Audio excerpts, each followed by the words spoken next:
Testing, Chinese translator, are you there? Could you say something to test?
Hello, Vietnamese channel. Ahong, could you say something Hello, to this is Vietnamese channel. Okay, I can hear, but what about Discord?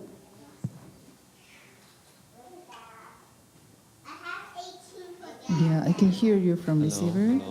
Hello. Yeah, that's good. Thank you.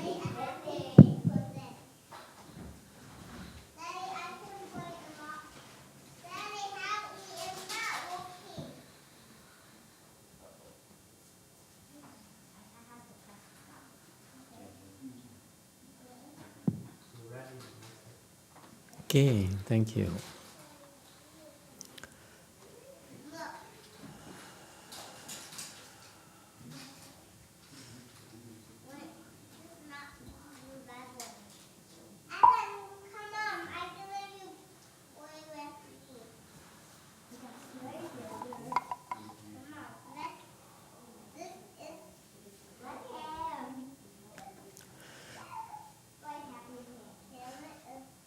Good morning, everyone. This is my last Saturday morning sit with you for quite a while. So, because this evening, tonight, I'll be flying out to Korea for about 4 weeks. I'll be back, but I'll be gone for a while. So it's good to see you. If I don't make it back, I really will miss you. Let's not get emotional, okay? We're cultivators, aren't we?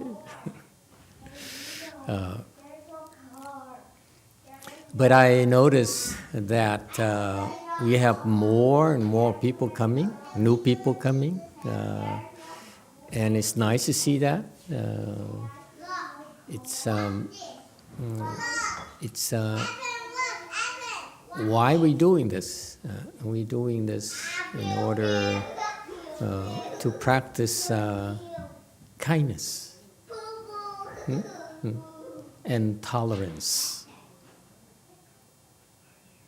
Okay? Never mind by compassion. You don't know what compassion is. Okay? But can we start with tolerance? For example, we have new people coming, and of course, we are a bunch of oddballs. You are not normal. That's why you're here. If you were normal, you'd go to a real temple, okay? Learn from a real Dharma master, real monk or nun. We are very unusual in that, for example, you see, the kids go crazy in a Buddha hall, competing with me for your attention. Okay, so then it's been brought to my attention. Some new people were afflicted by that. Okay, they said, it's so noisy and it's chaotic, unruly, and some of them actually. Some of the newcomers who came from other temples, they were justifiably concerned. Because when the kids make noise like that, competing with me and making a mess in a Buddha hall and so forth. Actually, in Buddhism, it's quite an offense. It's not a casual thing at all. So understandably, the people in the know would say, you know, we have to stop the kids from making noises and running around like that and breaking things. You know, if you break my statues, you probably will go to the house. No two ways about it. I broke my own statue, so I am on my way as well. Okay, I read somewhere a long time ago, a bodhisattva said, if you steal from a triple jewel, it's nothing I can do for you. If you shed the Buddha's blood, boy, are you in trouble. Okay? And we let our kids run around at the risk of, you know, ruining our cameras and our statues and so forth.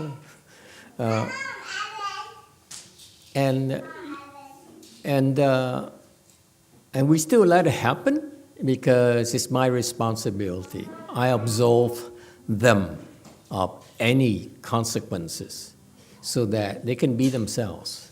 So that, why is that? Because I'd rather they hang around here where it's safe for them and you don't have to worry about them. You can keep an eye on them and there's a time for you to bond with them.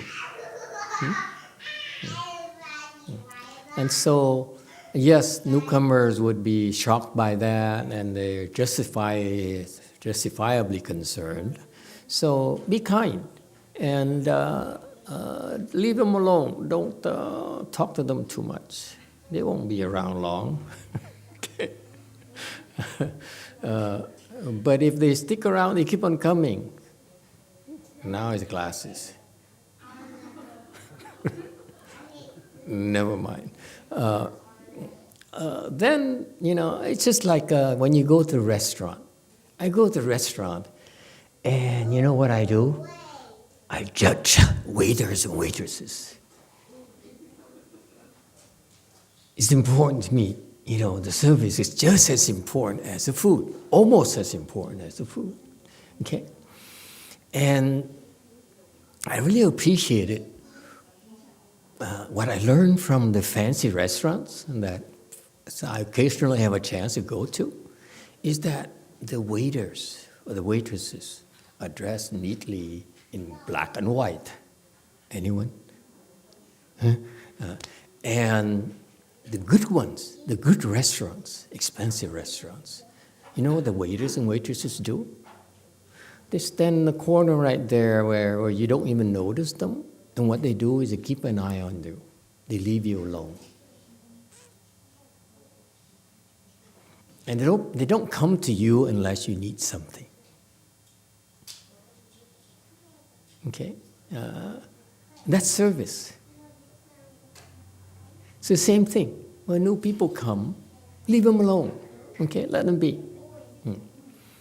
And don't do anything until they're afflicted.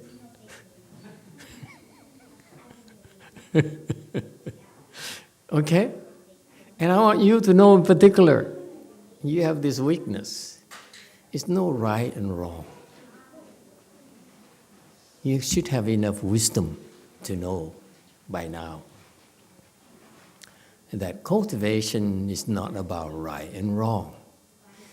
If you have real wisdom, you won't get afflicted. Even when people are wrong, you're not afflicted.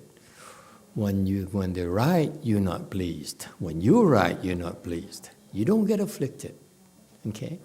So that's what I call tolerance. Let people be themselves. Okay? And when they're too afflicted, then talk to them. Come over and gently give them a cup of coffee, give them a can of Coke or something. No, not Coke. Pepsi. You know why? Because Warren Buffett is big investor, one of the biggest investors in Coca-Cola, which is poisoning the world. So Eventually, we will switch to Pepsi. So,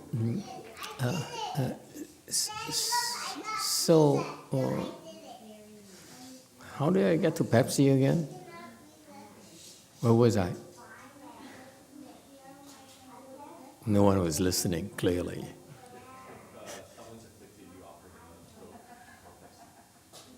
Someone afflicted? Who's afflicted?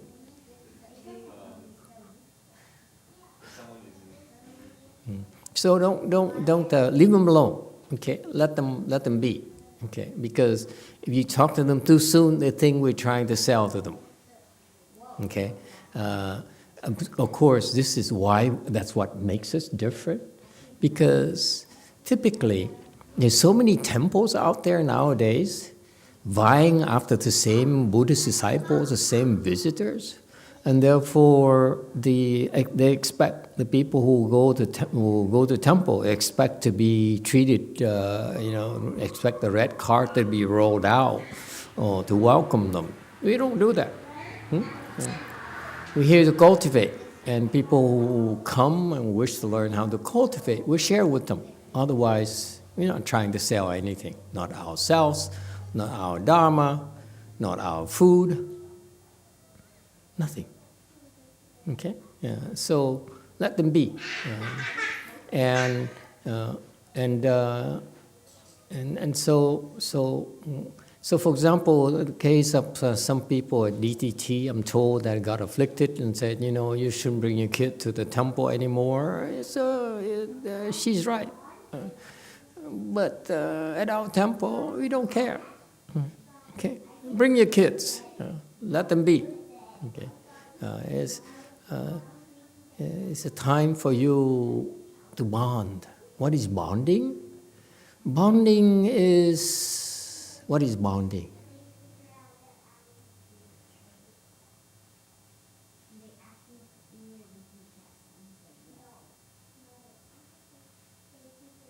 What is bonding? Yes, one. Just being there and giving your attention. Absolutely, that's it. Bonding is not that you have to do anything particular, just to be there. I remember when I was, I first got a job as a programmer in Minnesota. And my grandma, my late grandma, who used to like to say that in her life, the two people she loved, one my late father, and number two me. Moi. Okay? Why? It's only because I used to look like my late father.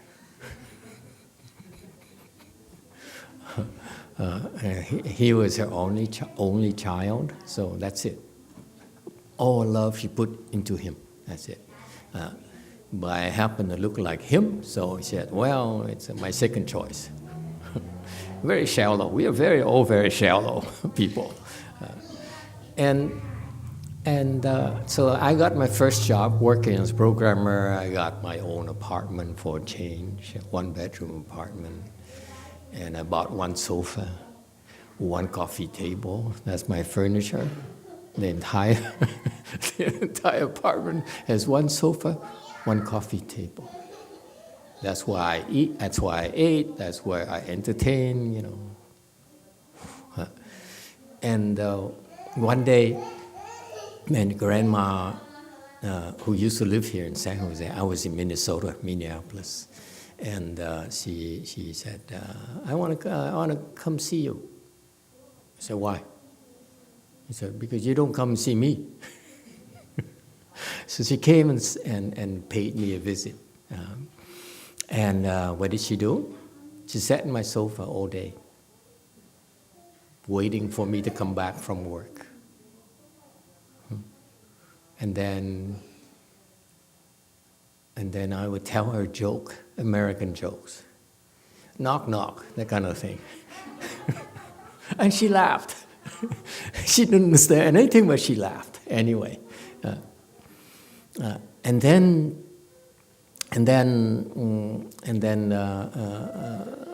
we didn't do much. And then later, after she saw me, she went and saw my uncle in Montreal, and she went and she came back to San Jose, and then she died.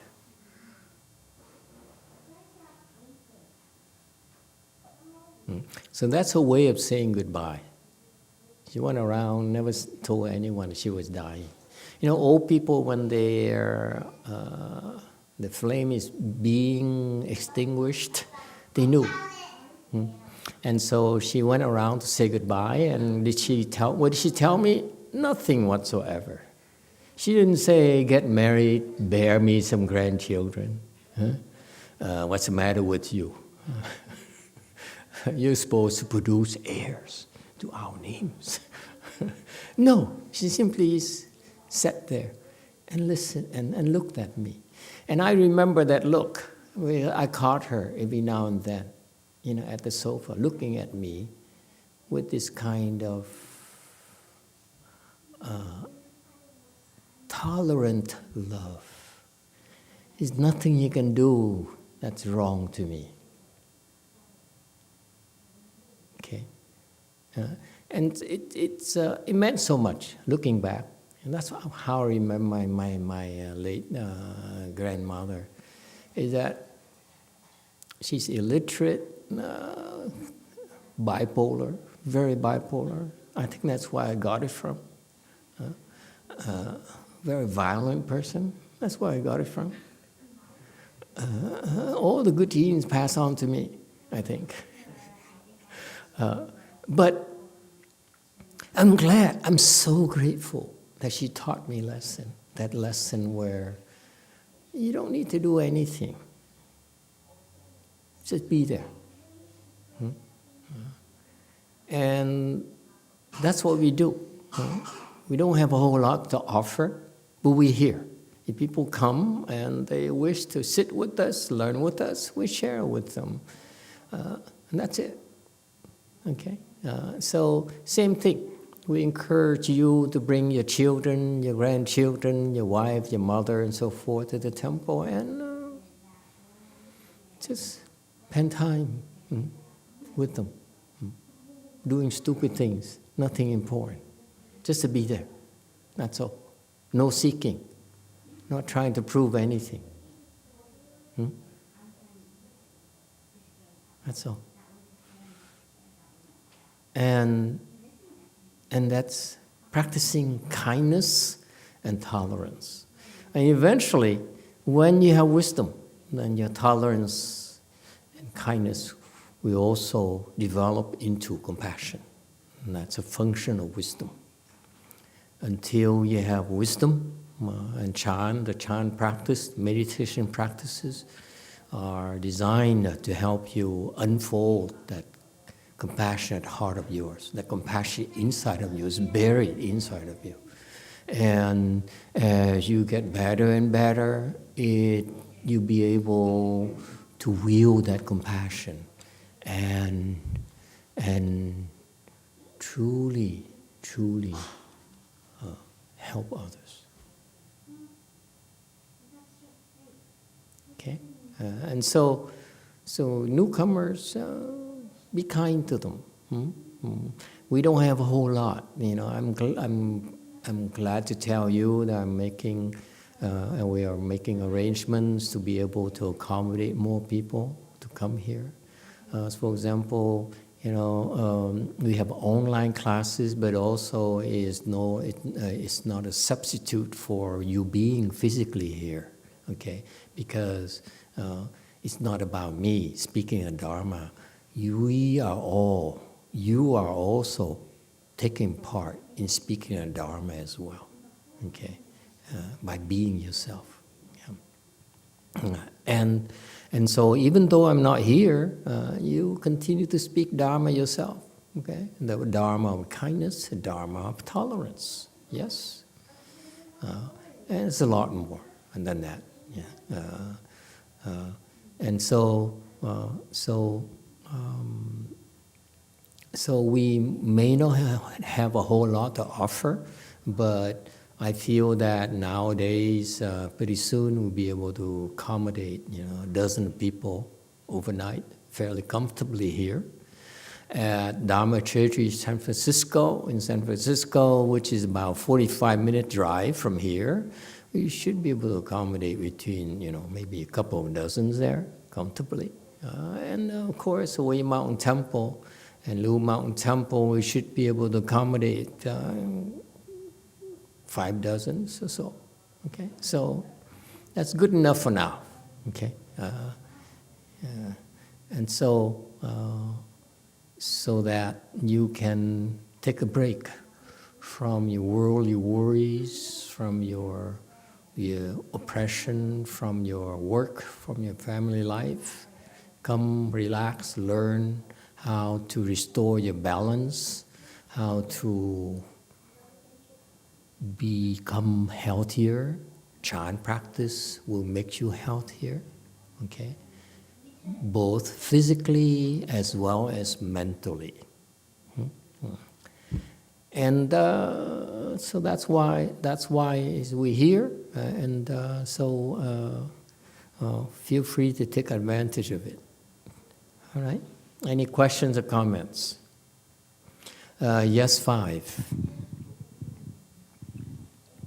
A Di Đà Phật, thưa thầy, ở trong Bát Nhã Tâm Kinh có cái câu là quán tự tại Bồ Tát hành thâm bát nhã, Ba La Mật Đa thời chiếu kiến ngũ quẩn giai không. Câu hỏi của con là chiếu kiến và suy nghĩ khác nhau như thế nào? Okay.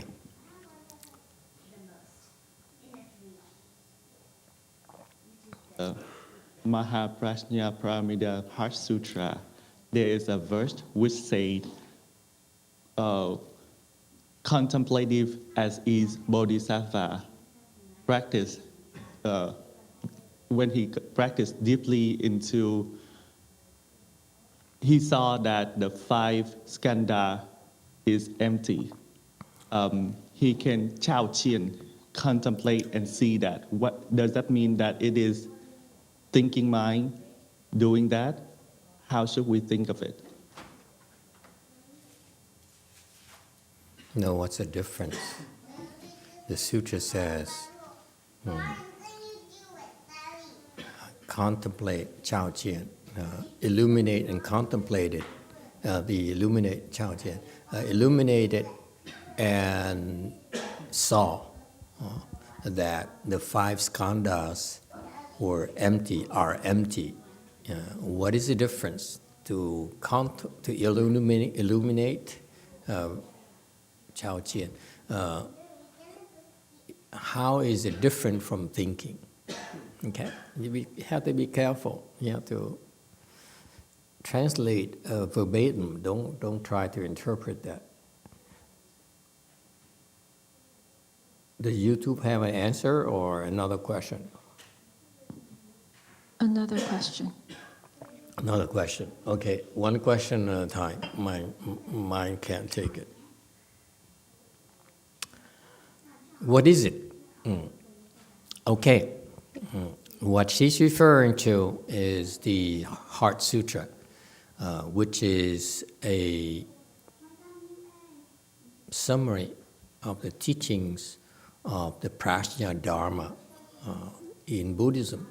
Prajna Dharma, Prajna is Sanskrit for your transcendental wisdom, meaning that you have it. Yeah, you have it. You just don't know how to use it. Okay? And this is why we're here. We're here to teach you how to use it. All right? And so what is this wisdom? Wisdom here, this prajna wisdom is relevant to you because once you have this wisdom,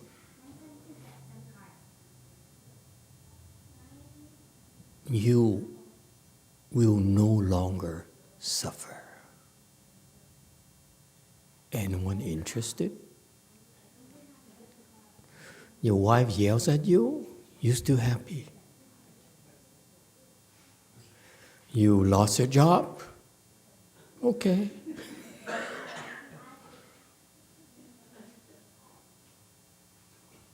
Okay? It's pretty cool. That wisdom there. Not only are you happy inside, so that's why I saw my disciples who opened his or her perhaps wisdom. I saw it's like this person all of a sudden changed and became happy. It's a wonderful, wonderful thing.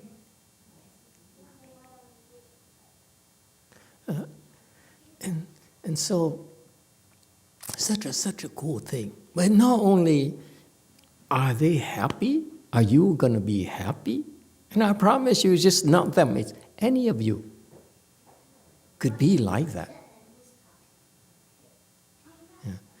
And not only with prajna wisdom you be happy, but you also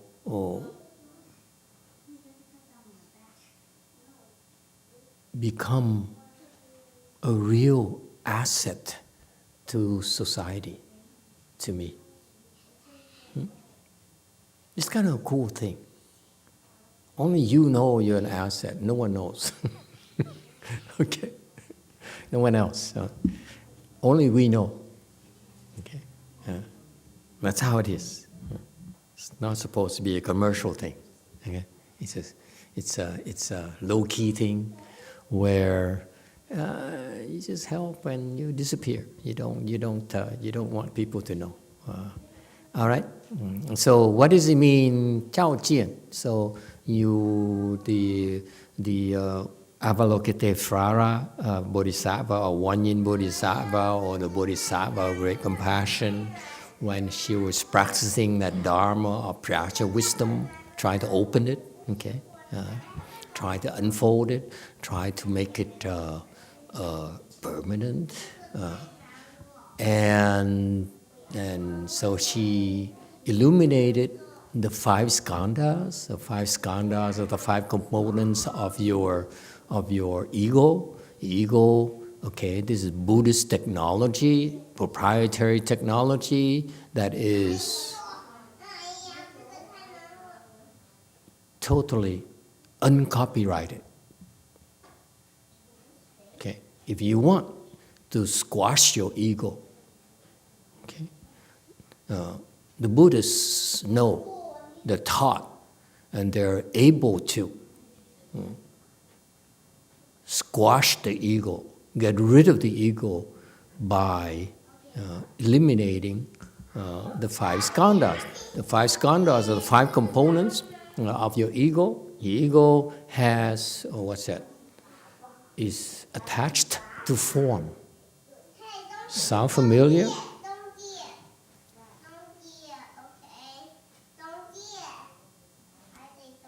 Of the first man? Yeah? Or if you're more manly?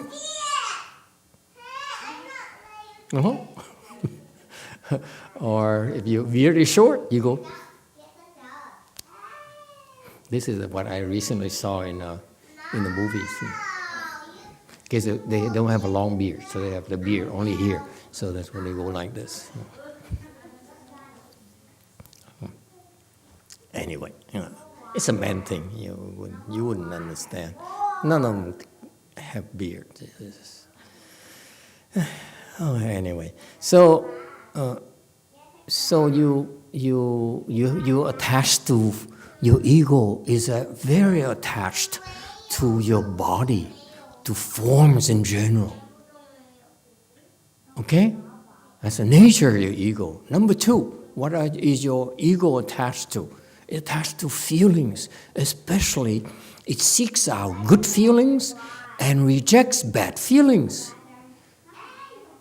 Especially what kind of bad feelings? Leg pains, anyone?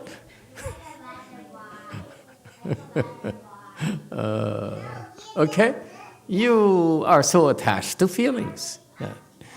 And number 3, you're attached to thinking? You like to think. You can't stop thinking. You think it's cool to think. You think that's what smart people do. Yeah, smart people think, but wise people don't. Oh, that's a good Dharma glimpse, huh? Isn't that cool? Smart people think, wise people don't. Okay, you like to think, number 3. Number 4, you have something called activities where actually your bodily functions function without your conscious interventions, such as your heart rate, your breathing. That's activities, okay? And that's part of your ego, okay? And number 4, awareness or consciousness. You're aware, okay? The awareness. That's from your sense organs. You're aware of heat. You're aware of I don't know. I lost track of my awarenesses. Okay, so those are the 5 skandhas. So the Buddhist training, your Chan training there, we don't want to admit it, but the Chan training is predicated upon helping you break down those 5 components. Okay? And the Buddhist parlance, jargon is that they illuminate it or they contemplate. Okay? Illuminate is contemplation. It can be used interchangeably. What's the difference? Illumination is use your wisdom to shine a light upon it. Okay, so look at it like the searchlight in the wisdom somewhere in your mind that shines upon it, which is basically contemplation. Okay, you keep on shining a light on one thing constantly, and eventually you break through and you see that the 5 skandhas are empty, meaning that they're empty, okay? Do it and you see. So that Chan practice here, okay? It looks casual, looks like you're not doing anything, like sitting there and doing nothing.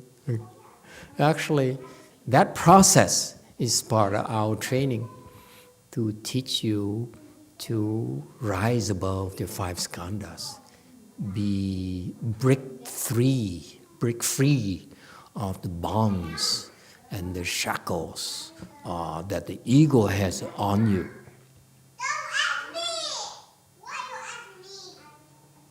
So that you can truly be happy, can truly be yourself. And people have done it. We're not just talking. And so the Bodhisattva, she opened her wisdom by contemplating or illuminating her 5 skandhas and saw they all empty. So the question is, contemplation or illumination, how is it different from thinking? Very simple. Oh my God, I don't have a whole lot of time left. Have a plane to catch tonight, okay. I'd like to hang around with you, but ain't got all day. So what is the difference? Thinking inherently, let me explain it to you. I don't think the Buddhists did a good job elaborating this, and I'm glad you asked the question. Okay, that's very good. I don't answer until you ask. Yeah. And unlike most people who try to tell you how much they know, I don't know anything. Seriously, I don't know a whole lot. So I only make up answers when I'm asked questions. So please take everything with a grain of salt. He Fang there is, wow, I'm learning so much. Me too.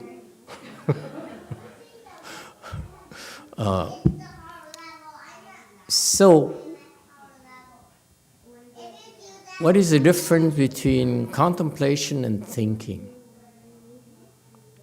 The thinking is a process where you have one thought after another, incessantly.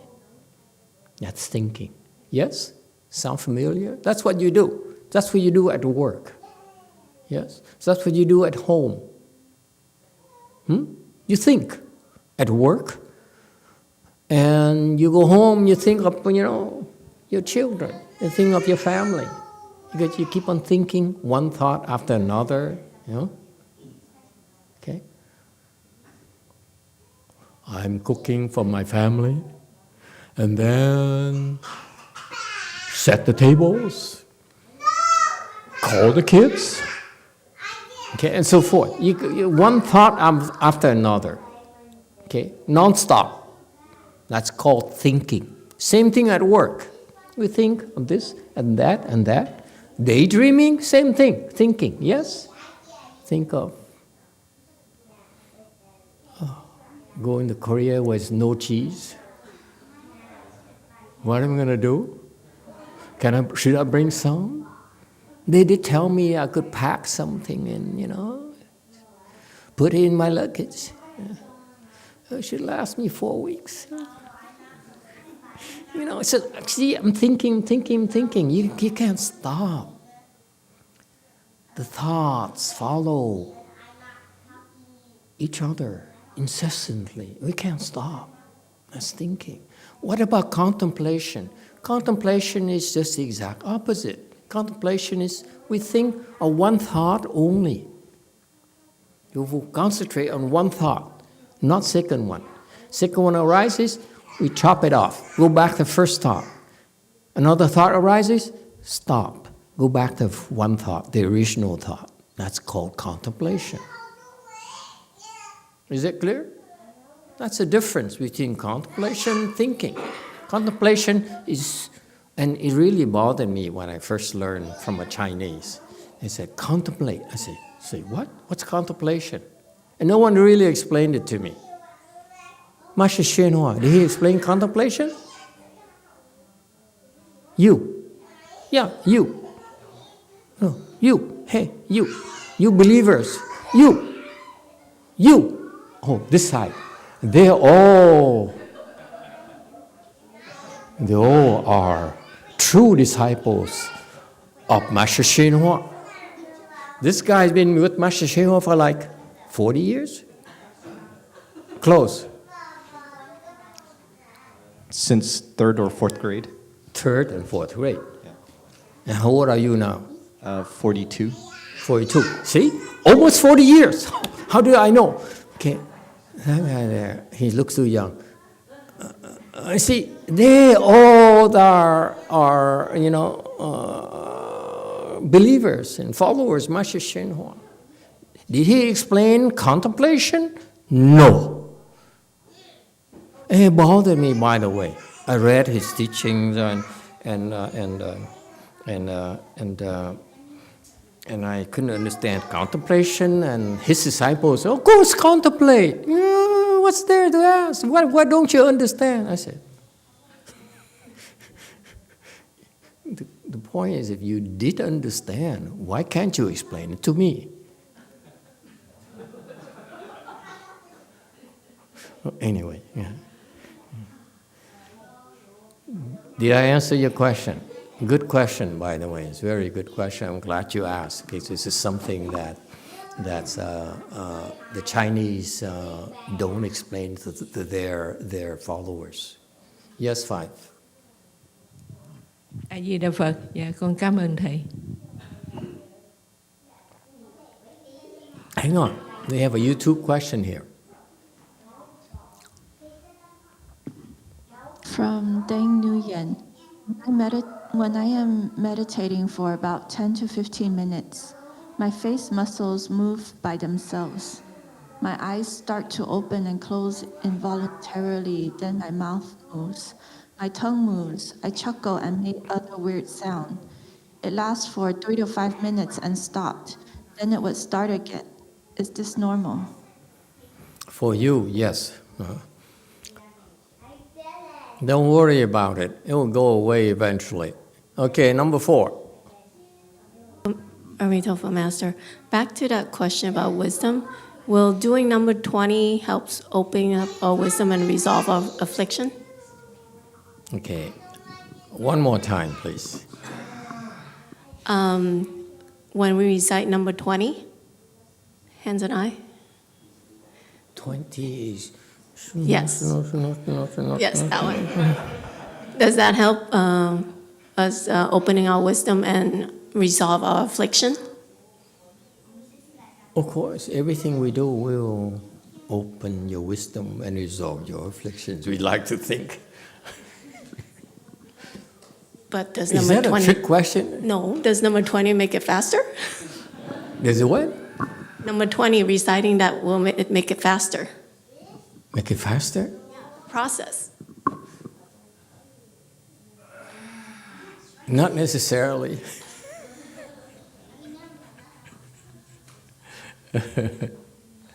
The hands and eyes, we give it to you in order to sort of teach you some tools they can use later.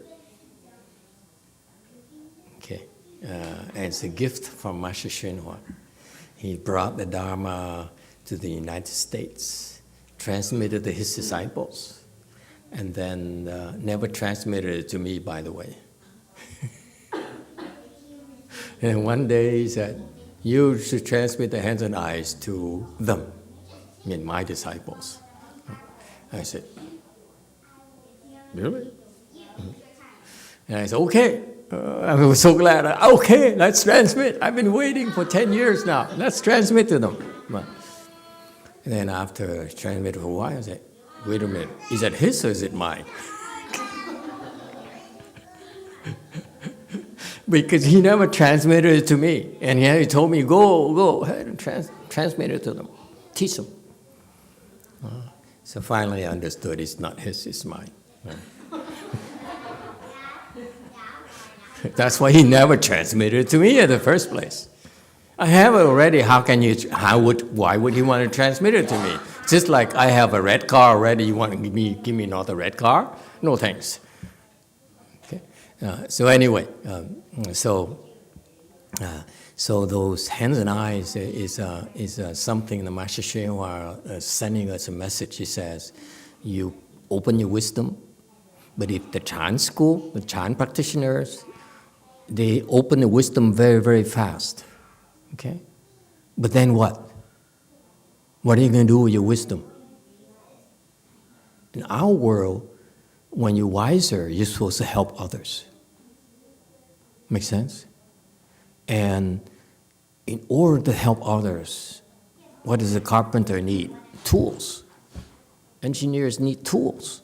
Everyone needs tools. So the hands and eyes are one of the major tools that we use in our work, okay, among others. And so when you practice them, not only eventually you'll be able to use them, but it also helps you unfold your wisdom faster as well, in general. So not necessarily in number 20, but you should be doing all of them. Because each one of them has a different function, is helping in its own ways. Okay, so it's a real treasure, by the way. Once you have it, it's like in the future you'll be able to receive transmission again pretty easily. So it's a real treasure, and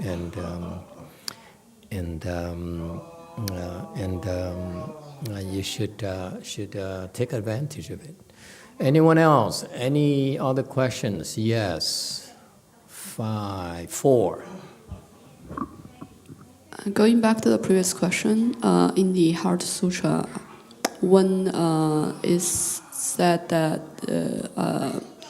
Guanyin Bodhisattva contemplates the contemplates and see the 5 skandhas as empty, I wonder what was she contemplating on that led to seeing 5 skandhas as empty. There's one thought, like per Master's explanation, contemplation is you have one thought. Okay. Well, if you do it the way the sutras explain it, or the way that the Chinese do it, they contemplate the 5 skandhas. What are the 5 skandhas?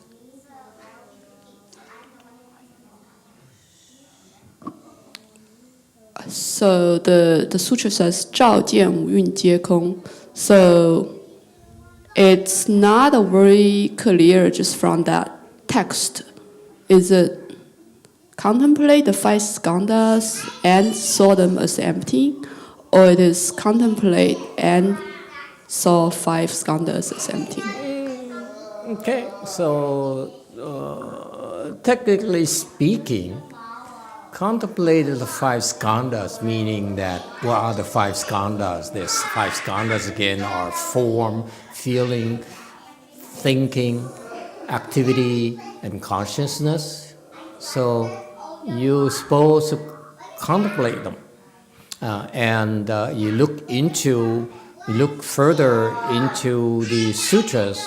There is an order of contemplation. You don't contemplate the 5 skandhas as a lump. Okay, you're supposed to contemplate.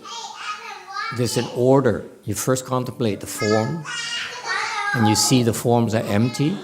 And then next you contemplate the feelings. You see the feelings are empty. Third, you contemplate the thoughts. And so thoughts are empty. Will be forever for some people. Okay? And then you contemplate activities, is empty as well. And then finally you contemplate the consciousness, your awareness is empty as well. So far so good. That's the theory behind it. You do in that order, you open your wisdom.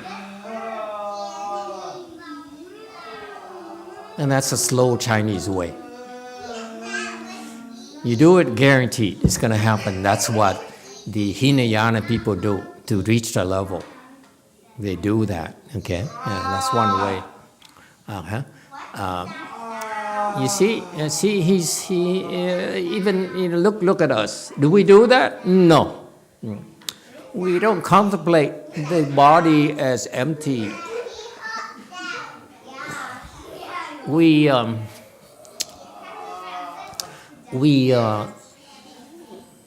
contemplate leg pains as empty. As long as you keep on complaining and writhing, oh, go away!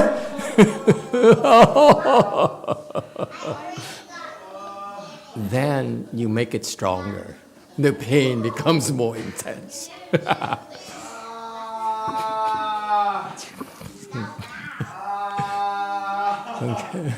Okay, see? So there's theory and there is practice. Okay? If you were by yourself, you read the text and you read the instructions, like what a lot of people like to do, then they go through that process, they contemplate number 1, form and feeling and so forth. For us, it's too slow. Okay? Way too slow. So that's, by the way, that's, what is it? Yeah, gradual illumination. Too slow for us. They didn't know that over there, okay? Master Shiro never explained it to them. But, everything okay, man? You see? Look at that. Now, you're laughing, but guess what? He look at me, it's empty. See, it's working. He begin to see emptiness already. He says, Master is empty, When he talks to me, I can ignore him. Empty meaning you can ignore it. Make sense to you? Empty is not a word. Empty is an attitude. Noise is empty. Anyone? Huh? You are practicing emptying the noise. You're practicing emptying the children. Is that clear? You think it's theory? You're practicing right now.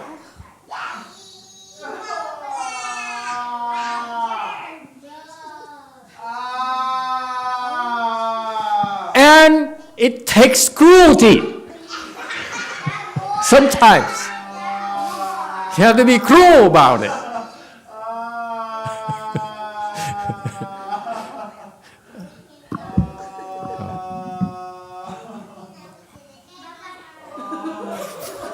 10 more minutes. Hang in there, guys. Hang in there. 10 more minutes. Don't quit. Are you going to quit?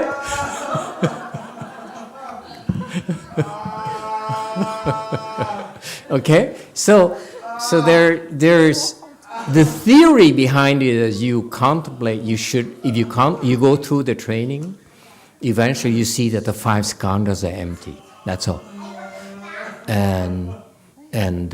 But in our environment,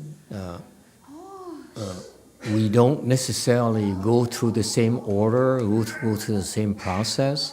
Okay, our training is quite different from the Chinese style of training because we put more emphasis on the certain style of wisdom, certain teaching. Okay, and that's why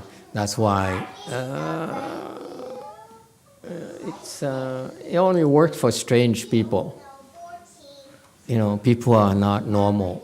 We call it abbeys, the abbey normals. Okay. Yes, 5. Thưa con thấy rằng nếu mà cái cậu đó cậu la sùm mà mình không quan tâm tới thì tự nhiên nó thành không. Như con nít mà nó phá, nó làm ồn, mình không quan tâm tới thì nó cũng là thành không thôi, không chấp vào đó.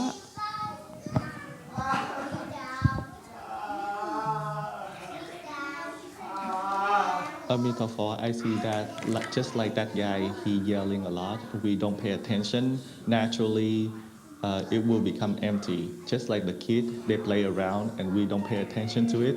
It becomes empty. We don't attach to it. That's correct. But it's not all of it. You're only beginning to understand emptiness. It's a lot more than that.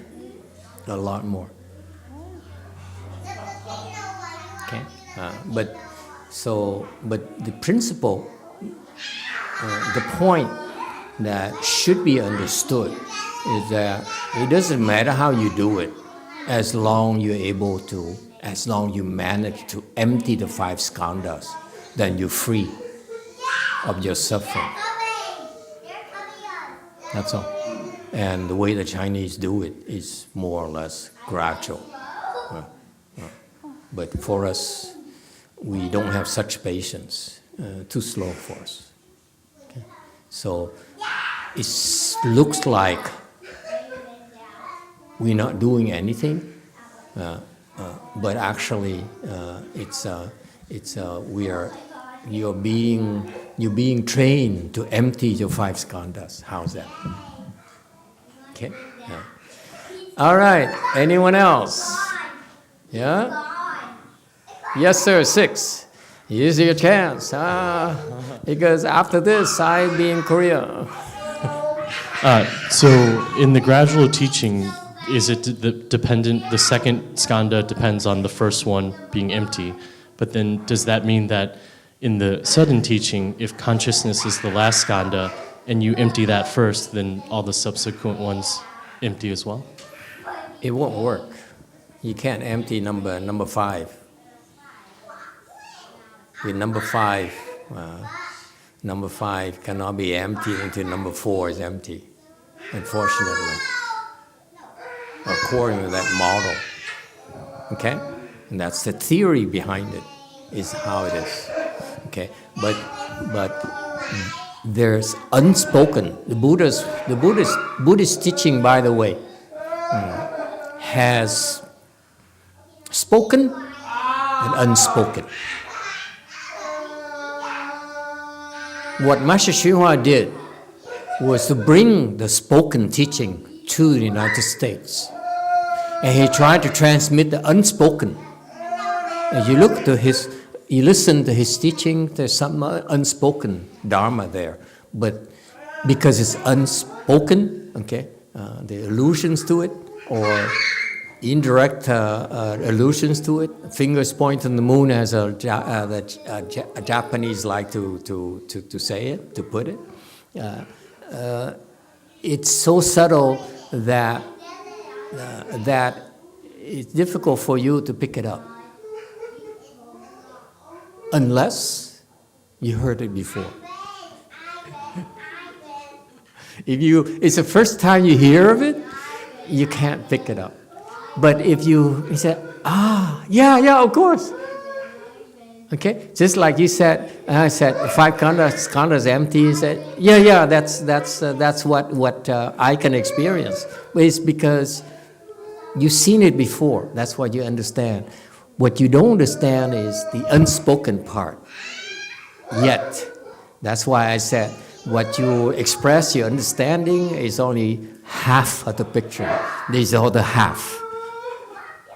So in a way, my master said, I understand half of Mahayana. In a way, it's like a hint to say, I'm only teaching you half of my Mahayana. It's the other half that you ain't got yet. Yeah, I'm not transmitting to you yet. It's not true. You understand only half of Mahayana. And it doesn't work like that. Okay? All right? He understands more than half. But you understand only half. That's why I say, okay, that's all you got. Okay? Anything else? Last chance, folks. 3 more minutes. Yeah? Yes, one. Master, is there a difference between sitting longer versus sitting in multiple sits throughout the day? It's similar. But what's the difference? Whether we ask you to sit like 3 hours, and you said, 3 hours, why don't I sit like an hour here, half an hour there, 20 minutes there, and then it adds up to 3 hours? Yes? Same thing, right? Is that the same thing? Is that the same thing?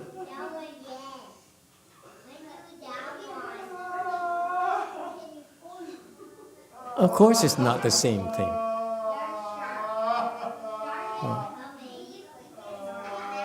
What's different?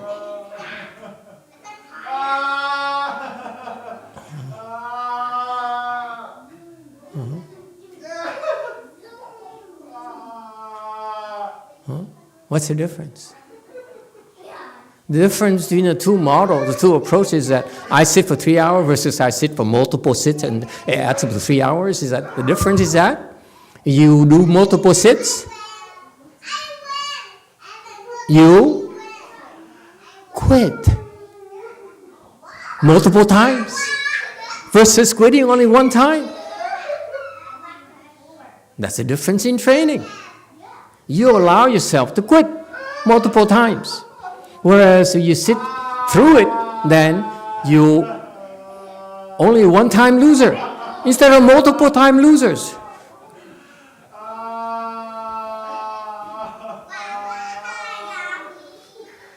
So simple, huh?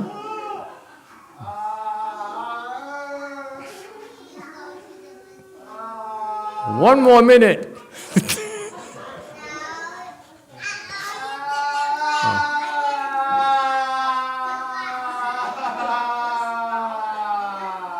I'm gonna miss you.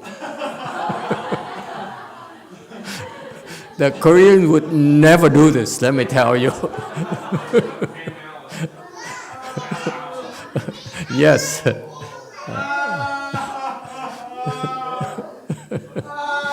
Okay, bad luck for you. There's still a question. 4. Master, which one is more important, the sit longer and sit single-minded? Oh, one we can still cannot combine them.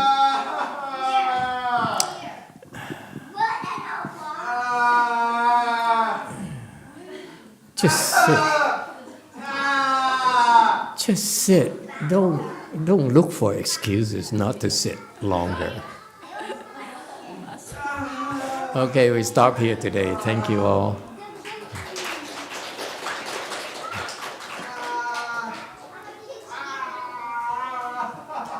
Okay, it's over. But you don't have to stop. Keep going. Okay, let's go eat and let him be.